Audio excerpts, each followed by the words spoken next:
Welcome to The Funnel. My name is John Shea, and I'm president of Alignment Group. This is episode number 272 of The Funnel, 5 keys to developing successful sales managers. Before we begin, I want to ask you to head on over to alignment-group.com/The Funnel, subscribe to The Funnel, and receive a coupon code for our online sales training class. 9 modules, chock full of information, templates, documents you can use, video-based training. It's a lot of fun. People are getting really good feedback on it, so check it out. Okay, let's jump into today's agenda. Invest in training, building a high-performance sales team, managing performance, coaching, and learn how to lead.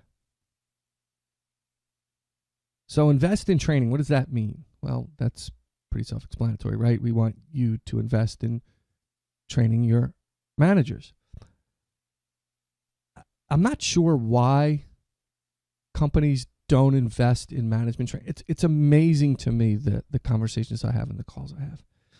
And I go through this with folks, and it's all about, we got to get our salespeople training. We're struggling. Now, I've had situations recently where a new manager has taken over, VP of sales. And we want to train the reps. We have a real issue with performance on the team. And one of the reasons we swapped managers or put a new manager in place is because of this. I'm saying, okay, so if I'm going to invest in anything right now, today, it's not in training the sales reps. Let's say I invest in a really good sales training program. Listen, I have the online class, right? You can do that. And I would say that's a really good place to start with training. But if I'm going to invest in sales training, and then oftentimes you see the training where someone comes in for 3 days, or it's 2 days, or they send them away, it's fairly pricey in most cases. That's why we kind of went to the online thing, and then we're going to add a coaching version, because we wanted to make it affordable to small to mid-sized companies. Having said that, you're investing in the cart and you're not investing in the horses. So somebody might say, well, the sales reps are the horses. Not really. Not in this scenario. The sales reps are the outcome of everything you've done, okay, as a management team. So let me explain that. That's all about your hiring process, the development, and we'll get into that in a little bit. Bringing in the right people, having the right onboarding, all the tools necessary to be successful, all the marketing's in place, and the pricing is appropriate, and all of that strategy stuff and tactical stuff is in place, and your manager's driving that towards success. If you isolate your problem down to, I just need training for my sales team, you're missing the big picture. The reason you replaced that manager is that manager wasn't successful. Now, whether that was just the manager or the manager and the company, I can't say because I'm not there, but I will tell you this, that the vast majority of the time, it's a combination of both. The manager didn't hire the right people. The manager didn't coach properly or develop them properly, and training's not going to solve that. I think the other reason companies don't invest in sales management training is it's a ratio issue. What do I mean by that? Well, if I have 10 reps on the team and 1 manager, I'm probably going to invest in training the sales reps, right? I'm not going to spend thousands of dollars to send my manager off somewhere or work with somebody like me to help them do the things they need to do. I'll just train the reps. That's the quickest way to a solution.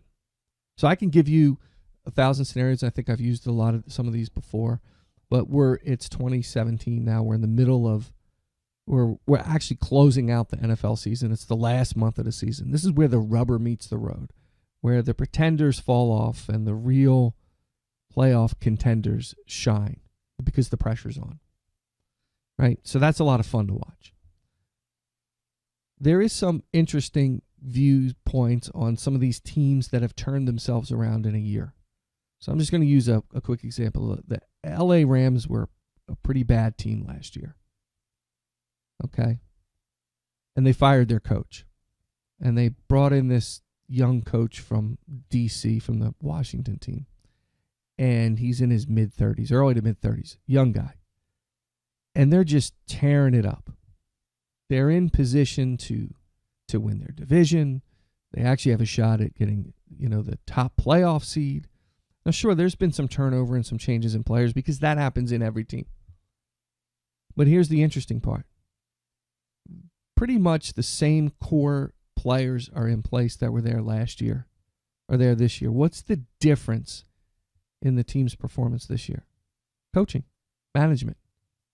The manager was, at this point, has the ability to extract the best from that entire team, has them all heading in the same direction. One manager, one head coach, 53-man roster, right? How's that work? Manager to rep ratio. So my point here is that putting the right management in place, training the heck out of them, that's going to be your biggest impact. Your biggest impact on growth is investing in training in your manager. So that's key number one. Invest in training. You're going to get a high return on investment if you put the right manager in place and you train them and coach them to success. Building a high-performance sales team. So I would say that, again, oftentimes, and I was in this position, right, where I was moved into a management position because of the failure of the previous manager. So I took over a team in October that was like 40% of annual quota. And by the next year, we were in the 120s, 125, something like that. It's my first management job.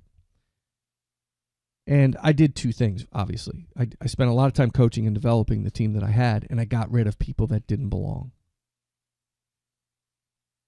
So I started on building a high-performance sales team. And I got to tell you, I backed into a lot of this stuff. I didn't have a lot of training and development. I started to figure out that, most managers know the success of their team is based on the success of their people. But there is a whole process out there for finding the right people. You have to have a plan. You have to have a strategy. You have to have a process. Why? Well, we're going to be pushing towards very low unemployment rate here in the United States in the next year. If the economy keeps going the way it's going, you're going to have a tremendous amount of competition for good people. So your managers need to know how to recruit. They need to know how to find the right people. They need to do it all the time. They have to learn how to interview properly. I can tell you that most of the sales managers that I've seen interview sales reps are horrible at it. They spend no time on it. I call it leading the witness. They give them the answer to the question within the question they're asking. So it's easier for the sales rep to adjust. So the sales rep is just feeding them back what they think the manager wants to hear. And if they connect on a personal level, bang, they have the job. Then 6 months later, you're wondering why there's failure. They need to learn how to interview and hire the right people. They need to learn how to onboard them. Now, onboarding, like I've said before, it takes a village, but they need to have that process in place. You need to either work with them to develop that, bring somebody in to help them do that, things like I do, okay? Because you're only as good as your sales team. So if you don't build a high-performance sales team, I don't care how good a manager you are. That's not going to help. So in the case of the Rams, when I was talking about the Rams, they had some core people in place. They had their quarterback that they picked in the first pick of the draft the year before. So they didn't have to go out and find a quarterback. But they went out and found a couple of offensive linemen to solidify the line for him. So they're looking for the right people to bring in to build that high-performance team. You need to do the same thing. Teach your manager. Key number 2 is teach them how to build a high-performance sales team. How to get rid of the dead weight, not hang on, and hire great salespeople. And keep that hiring process going year-round, because you never know when there's going to be an opening, or when someone's going to leave your company. It happens. Third one is managing performance. So this is the one where I think sales managers get a little hung up on this, right? Because it's about whatever they were managed on, whatever performance metrics that were used against them. They may be completely off. It doesn't really matter because that's what was used before. Others, it's a communication issue. So let me explain that. Key to successful, training your manager to be successful. The third one is teaching them what to manage in a sales rep's performance. And everybody thinks that's easy. It's just a numbers game. It's a numbers game. They got to make a lot of calls. Okay. I'm not going to argue with you that they don't need to make calls, but I think it's way more than that. Most sales managers who come into the role that are new, they don't have the skills or the knowledge or the tools to do this. So first thing they need to understand is communicate clearly what it is they expect from their team and how they're going to be measured. So everybody knows what success looks like. Okay?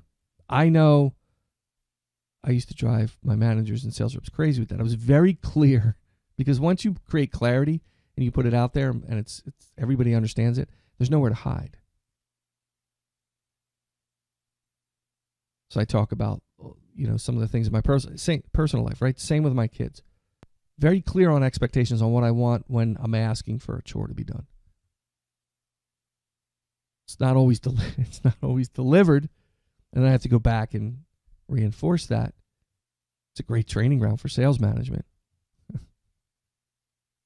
But the point is if you communicate clearly what your expectations are, what success looks like, then you can build your key performance indicators and look at your results based on that. Then you can take their behavior against the results and look for the gaps and address them based on the individual sales rep. So if you just walk into a sales meeting and say, hey, you guys can't close. Okay, we're going to do a thing on closing. You have like 3 reps in the room that are very good at that, but they're not so good at something else. You're wasting your time. You look at every rep differently. But the KPIs and what you're benchmarking them against are all the same. So Sally may have a problem with just getting the appointment, but once she gets the appointment, she's money. Okay? That's different than Joe, who has a difficult time transitioning into that close. So you need a system to analyze performance and then address each individual on a different level. And then there's some blankets. There's some stuff you bring them in. You have a friend that does they have a monthly training class for their team. It's a mixed bag of things. But they deal with chemicals and things like that change all the time, and the laws change and the rules change, so they've got to constantly be educating them. In addition to, and then they flavor in some sales stuff. So they do some blanket stuff for the whole team. But individually, they get the coaching based on performance. There's so many things that a manager has to do that they get sort of overwhelmed by this. So just prioritize it. Prioritize what that looks like. Get the communication thing down. Clearly work on the strategy for what success looks like and what the KPIs look like.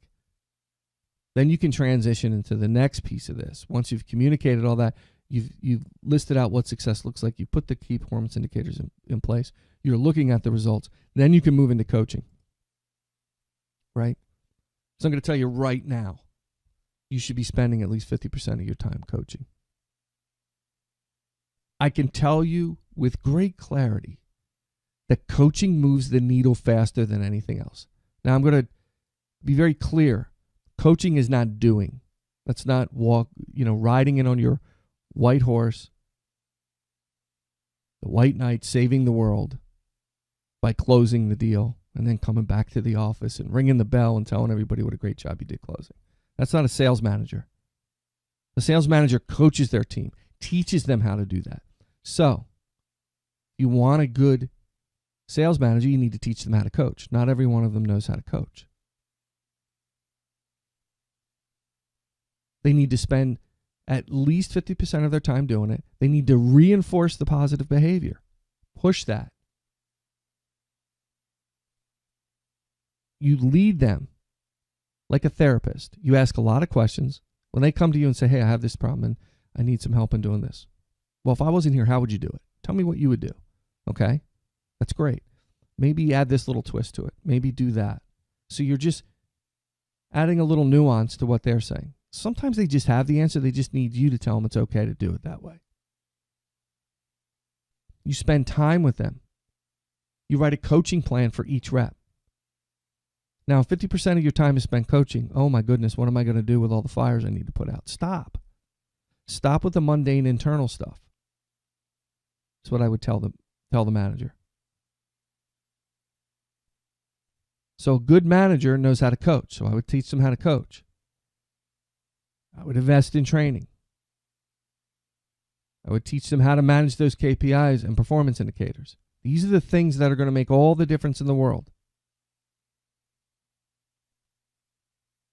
in successful sales managers, and they're not taught that. People just expect them to walk in and do it. Learn how to lead. Okay.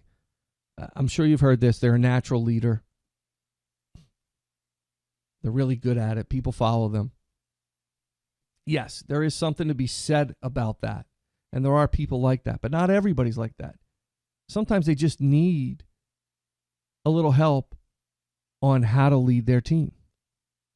They need development. Okay? They need to learn how to motivate, provide a vision that gives them direction. Remember what I said? What does success look like? Well, that's a vision. You want to inspire people. They want to have those good interpersonal skills. They should always be improving their leadership skills. It's the long play, not the short play. So you want to you want to teach your manager how to get back that time so they can spend 50% of their time coaching. Stop with the day-to-day results. Now, I got to tell you, I've had major conflict in my world with this. As a manager, as a VP of sales, I worked for people that lived in the day-to-day results instead of the long play. And I've had some battles. I had some major battles over that. The day-to-day is important, but unless you take the long play and you put those things and you're a leader and you motivate and you provide vision, you're going to have a problem. They need to learn how to make the right decision. They need to learn how to do those things that improve performance and build confidence in them as a leader. They need to learn how to influence those that work with them above and below.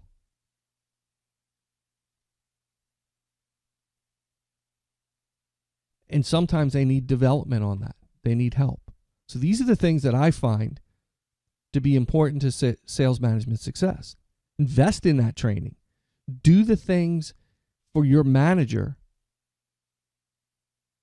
that you would do for the rep. And sales managers and VPs, if you're not getting that, then go find it for yourself, because that's what I did. Sometimes I paid for it. Sometimes I did. I did coaching sessions with third-party people like myself. I did, I attended seminars. I read books. I mean, do all of those things if you're not getting it from your ownership, your boss. And owners and small to medium-sized business owners are people who are responsible for VPs and sales managers. You want to grow your sales department? You want to drive revenue? This is the way to do it. You can find us on Facebook. I'm on Twitter at ShayJohnR. Of course, LinkedIn. Contact me, jshay@alignment-group.com. I'll say it again. I always respond to my emails, so send me an email. Sometimes I might suggest that we jump on a coaching call. But seriously, my motto is to always help people. I'm helping. I just took a meeting last Friday with a company just to say, hey, maybe I can help you. You can help me. I'm not looking to sell you anything. But I knew the guy from a friend of a friend, and it was a great lunch conversation. So don't be afraid to schedule that coaching call with me. I'm always willing to do it for subscribers. So subscribe and set it up. You can find us at alignment-group.com. Again, as always, keep filling the funnel.